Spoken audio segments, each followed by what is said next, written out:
Bom dia, meus irmãos. Que a graça do nosso Senhor Jesus reine de forma abundante em nossos corações.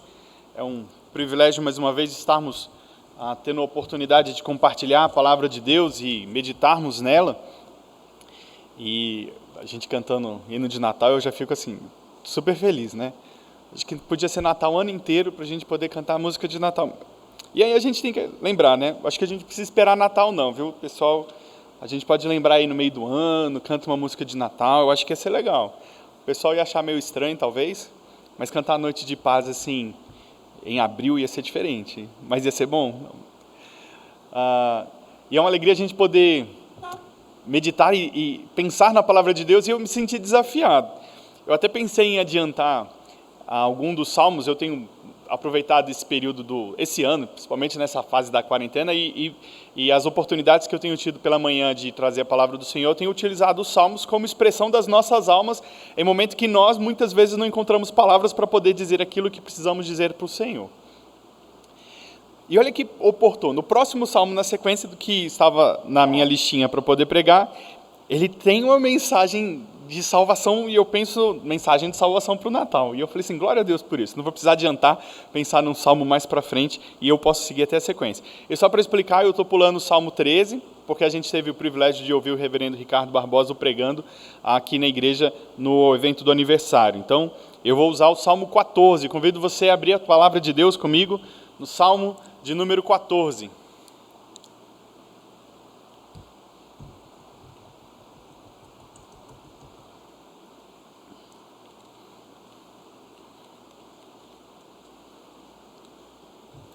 Salmo de número 14. Estarei lendo, peço que os amados acompanhem a leitura do texto sagrado, que nos diz assim: diz o insensato no seu coração, não há Deus. São corruptos e praticam abominação, já não há quem faça o bem. Do céu o Senhor olha para os filhos dos homens, para ver se há quem tenha entendimento, se há quem busque a Deus. Todos se desviaram e juntamente se corromperam. Não há quem faça o bem, não há nenhum sequer. Será que não entendem nada todos esses que praticam a iniquidade, que devoram o meu povo como se comessem pão e que não invocam o Senhor? Lá ficarão tomados de grande pavor, porque Deus está com a linhagem dos justos. Vocês querem frustrar o conselho dos humildes, mas o Senhor é o refúgio deles. Quem dera de Sião viesse já a salvação de Israel. Quando o Senhor restaurar a sorte do seu povo, Jacó exultará e Israel se encherá de alegria. Glória a Deus por sua palavra. Meus irmãos, olha que salmo fantástico esse, quando a gente ouve e pensa exatamente sobre o que Davi aqui naquele momento estava tentando expressar, e quando ele via uma realidade de cercado então por pessoas que não buscavam, não glorificavam, não exaltavam a Deus, e eles então agiam como se Deus não existisse. E aí me fez lembrar uma brincadeira, às vezes, brincadeira terrível, né, de criança, adolescente, criança que gosta de fazer isso, que é considerar um amigo ou um irmão invisível. Ele não existe para ele mais.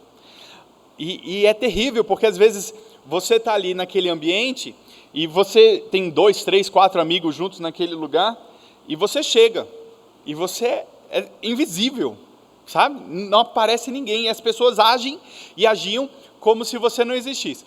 Eu não sei quantos aqui já brincaram assim, ou foram vítimas dessa brincadeira, né? Eu entendo que quem brincou entende a ideia e o sentimento aqui que o salmista está trazendo, e quem sofreu talvez possa se sentir exatamente na realidade do outro lado, sobre o aspecto de quem foi visto ou tido como inexistente.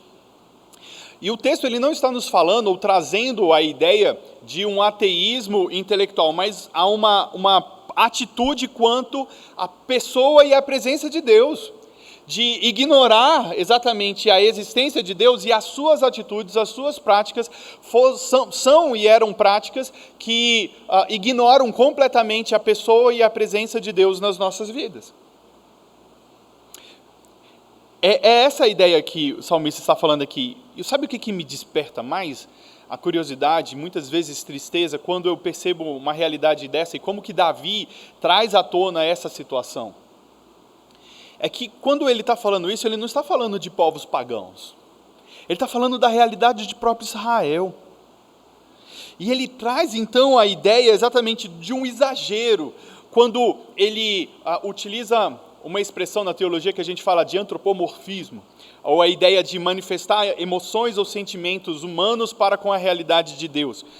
Isso na forma de materializar um pensamento ou aquilo que ele estava desejando. Deus, ele não se manifestaria dessa forma específica, mas ele faz para que pudesse entender que os seus ouvintes, a expressão e o sentimento são parecidos como Deus se arrepende, e aqui ele utiliza essa como Deus então olha do céu para ver, tá? Uma atitude humana.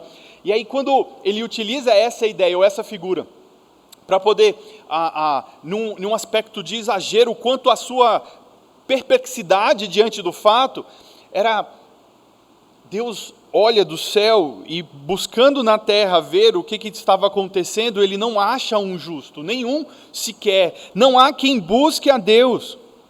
E aí esse processo de não há quem, não há ninguém, ele vai se intensificando quando a gente olha no final do versículo 1, ele fala, não há quem faça o bem. No final do versículo 2, ele fala assim, não há quem busque a Deus. No final do versículo 3, ele usa, não há quem faça o bem, não há nenhum sequer.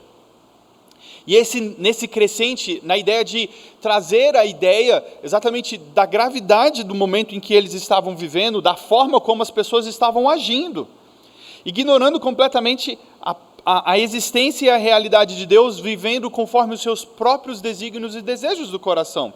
E aí eu queria lembrar de alguns outros eventos semelhantes a esse, para a gente perceber que esse não era uma exclusividade de Davi, daquele momento em que ele estava vivendo. Se a gente volta bastante de tempo, a gente vai lembrar exatamente da história de Noé.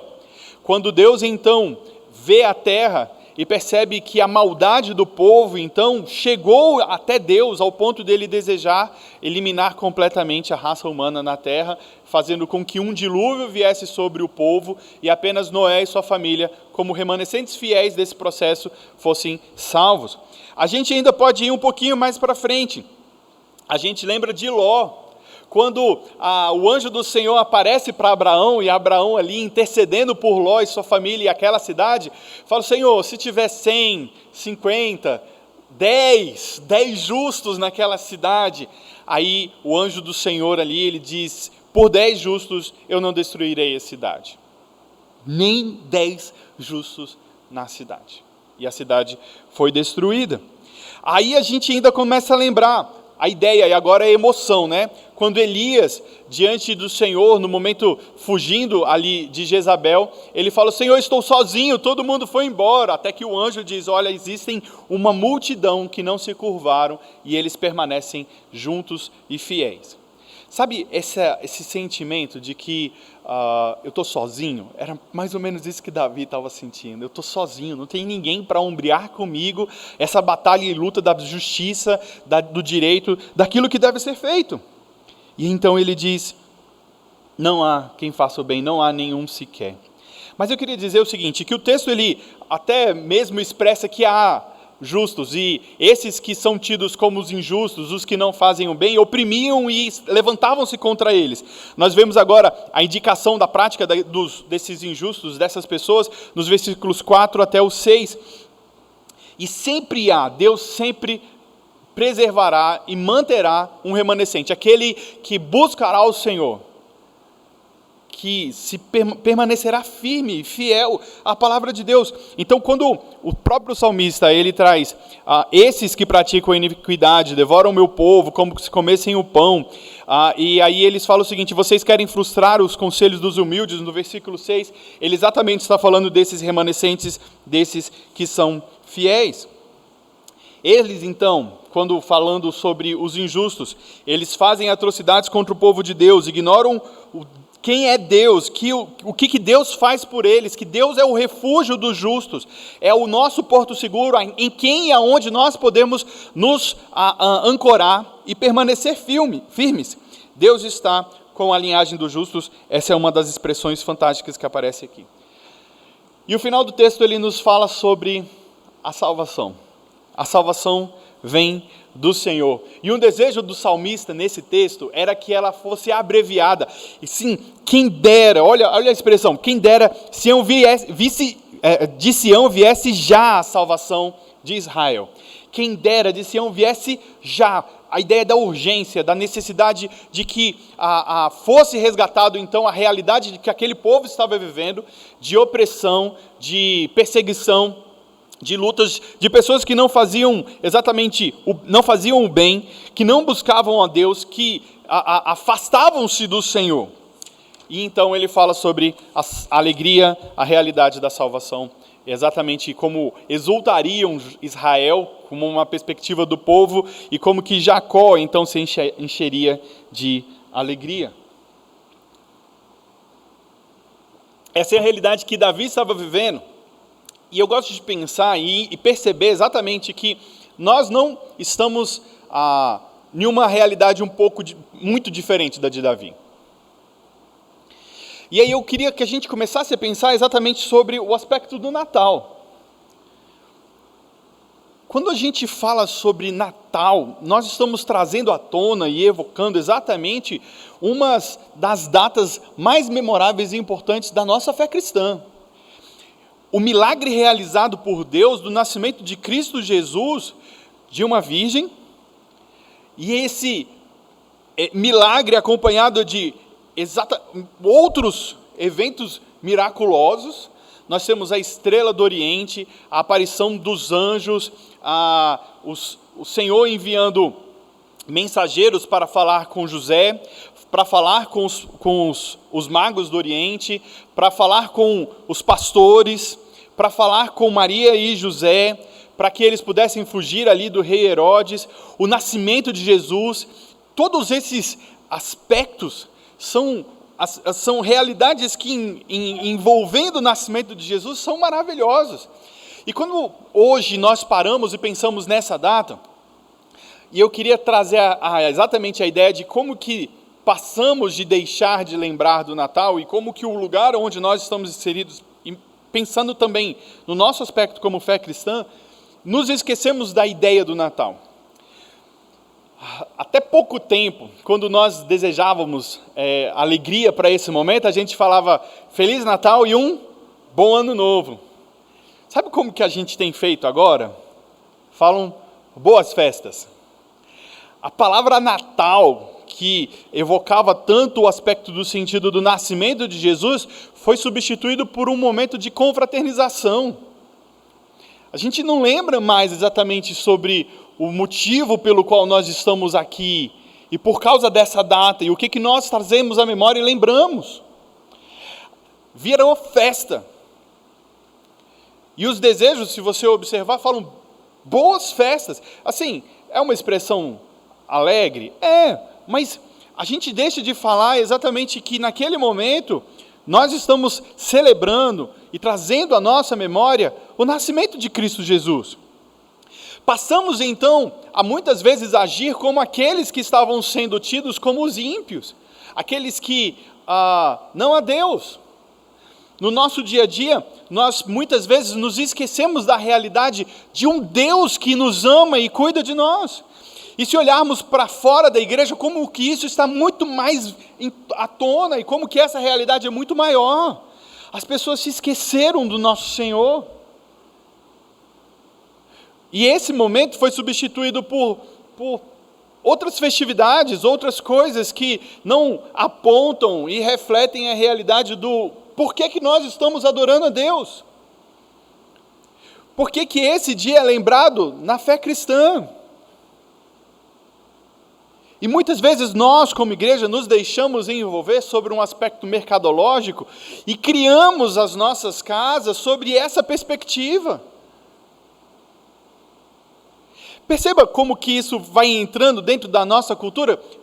Quando a gente mais deseja para esse período presente, do que de verdade entender que o que eu quero é agradecer e louvar a Deus pelo que Ele fez, pelo milagre realizado há tanto tempo atrás, que se reflete nas nossas vidas ainda hoje. O que a gente lembra mais quando fala do Natal? Como que isso vem trazendo a reflexão sobre como nós vivemos muito parecidos com esses que, na sua prática, nós não negamos a existência de Deus, mas na nossa prática, a gente tem muitas vezes escanteado a manjedoura e feito com que outras coisas assumam um lugar dela. A gente ignora o real sentido e os sentimentos a respeito de Deus. E sabe como que isso é forte para os nossos corações e intenso para as nossas vidas? Porque esse aspecto de crer, ele está muito associado sobre aquilo que eu quero crer, aquilo que me é precioso e as prioridades que estão sendo colocadas na minha vida.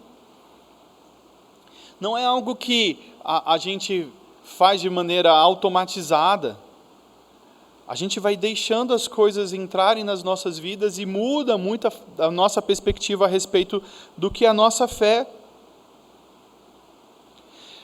E há ainda uma movimentação social muito grande para uma descaracterização do cristianismo, e isso vem se intensificando a cada tempo. E uma dessas formas é pegar exatamente esses momentos e esses eventos que nós temos no nosso calendário civil, que são muitas vezes e que são associados ao nosso calendário religioso, e mudarem a realidade a respeito disso. A pessoa de Jesus passa agora a prefigurar o Papai Noel. Na Páscoa, a gente deixa de ter a cruz e passa para ter o coelho. E como que essas coisas vão tomando lugar? Quando a gente observa aqui como que isso vai acontecendo e o que ele vai refletindo nas nossas vidas, esse devorar aqui dos ímpios, como o povo sendo devorado como pão, com a construção de conceitos que ferem ou vão contra a palavra de Deus e o próprio Deus, eles começam a minar a realidade de família, de relacionamentos, de moralidade, de sexualidade. Todas essas coisas vão sendo desconstruídas. E nós começamos a absorver muitos desses conceitos. E quando a gente fizer uma reflexão verdadeira e sincera sobre o que está acontecendo, por que eu estou pensando assim, quando confrontado com uma palavra, com a leitura de um texto, com um momento, com o Espírito Santo de Deus nos trazendo o convencimento ou a realidade do pecado, nós então nos detemos diante dessa situação e se formos sinceros conosco, nós poderemos olhar e ver de onde nós então absorvemos aquele conceito e veremos que isso não veio da palavra de Deus, não veio influenciado pela realidade da igreja, vem muitas vezes associado àquilo que nós vemos na televisão, aquilo que nós aprendemos muitas vezes com amigos, na escola, em outro lugar, mas não está refletindo esse pensamento ou essa realidade na igreja, na palavra de Deus. E essa situação de não há quem faça o bem, não há quem nenhum sequer, era tão intenso que o próprio apóstolo Paulo, ele utiliza esse texto para poder fazer menção sobre a realidade de corrupção e degradação do coração do homem, quando ele, citando essa mensagem, escreve Romanos capítulo 1. E como que as pessoas haviam se desviado da forma normal daquilo que Deus havia planejado para elas. Como no passado o Senhor sempre manteve o remanescente, e o Senhor tem nos despertado e nos chamado também para como esses ali, que estavam muitas vezes sendo atacados e afrontados por causa dos ímpios, nós possamos nos levantar como os remanescentes, aqueles que permanecem fiéis, que entendem a realidade do momento que nós estamos vivendo, façamos uma leitura adequada do tempo e da cultura onde nós estamos inseridas, e possamos então responder adequadamente a isso. E agora eu queria trazer para a gente algumas coisas que nós podemos fazer. A primeira delas é, sim, eu tenho aprendido muito com isso, com esses textos de Salmos, como que nos momentos de adversidade, a primeira atitude que o salmista faz não é ir correr atrás de resolver o problema. Não, ele vai para Deus, fala: Senhor, eu quero recorrer ao Senhor. Tu és o meu Deus e a Ti eu então tenho buscado.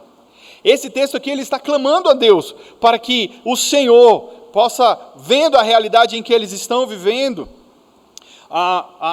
haja de maneira plena naquele tempo, mudando a sorte do povo, mudando a realidade do povo de Israel. Então, nós possamos recorrer a Deus, clamarmos a Ele, para que nós possamos permanecer fiéis, e que a realidade que nós estamos vivendo possa mudar, que assim, então, eu e você possamos proclamar a verdade, testemunhar a respeito daquilo que o Senhor Jesus já fez e tem feito nas nossas vidas, nos envolvermos com isso, para que não fiquemos à parte da realidade e possamos saber de verdade o que isso está acontecendo e que nós estamos inseridos nesse tempo.